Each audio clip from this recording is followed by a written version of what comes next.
Sahabat Koko TV, hari ini saya ngobrol dengan saudara saya, Mandi Suratnya, Pakasek Kurikulum di SMP Negeri 1 Muara Telang, Kabupaten Banyuasin, Sumatera Selatan. Nah, kakak sepupu saya ini ikut paman transmigrasi pada tahun 1979. Nah, meski 44 tahun bermukim di daerah transmigrasi ini, saya sempat keliling ke beberapa rumah tangga.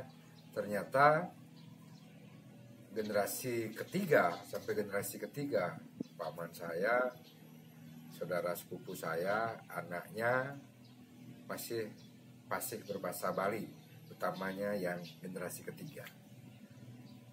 Nah, selain mereka jago berbahasa Bali, juga jago bahasa penduduk pribumi di sini, bahasa Jawa ya, dan bahasa yang lainnya. Nah, saya tertarik ini tanya-tanya ke sepupu saya, gimana usaha kita mempertahankan bahasa itu, bahasa leluhur kita yang dari Bali, agar tetap lestari di kampung, di Akamsi, di kampung sini.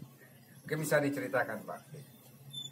Nah, untuk bahasa, karena kita berada di daerah heterogen, jadi di sini penduduknya berbagai suku dan berbagai agama juga ada, mulai dari yang penduduk asli, yaitu penduduk Sumatera Selatan dengan bahasanya Palembang, Pongkito.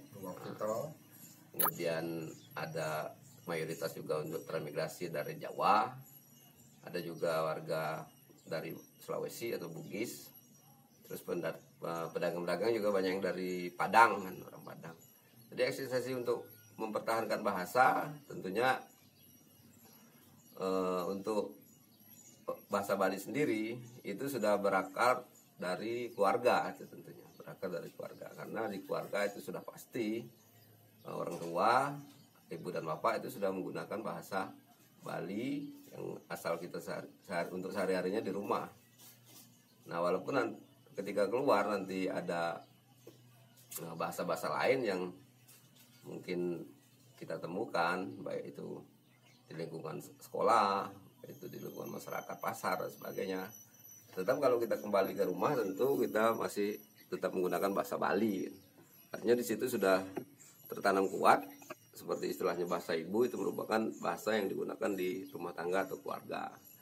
Sehingga cukup itu saja yang sudah cukup untuk mempertahankan eksistensi bahasa daerah kita sendiri atau bahasa ibu kita di lingkungan yang heterogen seperti ini.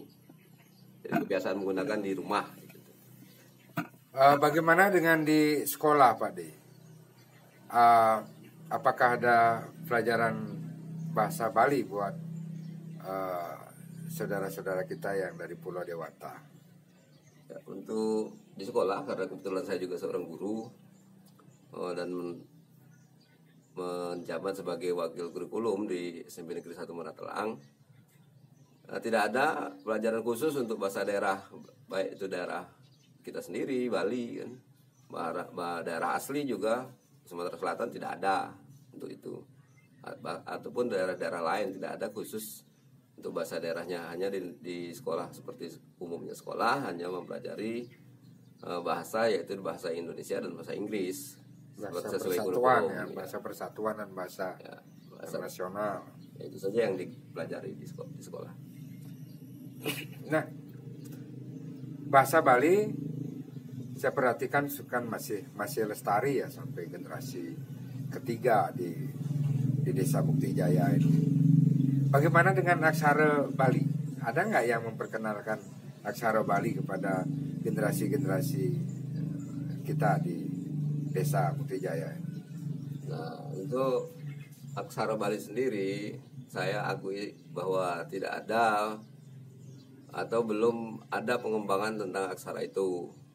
Kalaupun sudah pernah dicoba, nah mungkin hasilnya juga belum maksimal, karena beberapa tahun yang lalu atau beberapa saat yang sudah lewat itu ada beberapa tua-tua kita, yaitu warga orang tua kita yang memang berasal dari Bali, yang bisa atau mampu menguasai itu sudah pernah untuk mencoba mengajarkan kepada putra-putri kita yang besar di daerah transmigrasi ini.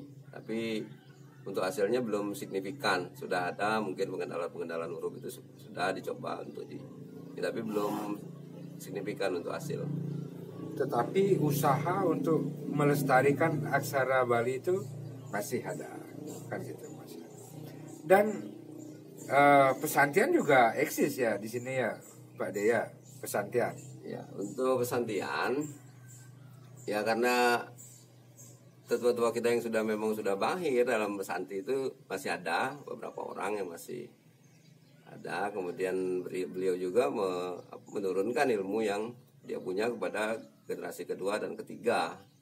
Selain itu di zaman seperti sekarang era digital ini beberapa juga mencari sumber-sumber yang misalnya dari YouTube misalnya, itu beberapa perbaikan yang sudah dilakukan. Yang jelas untuk pesantian masih lestari di desa kita sampai sekarang.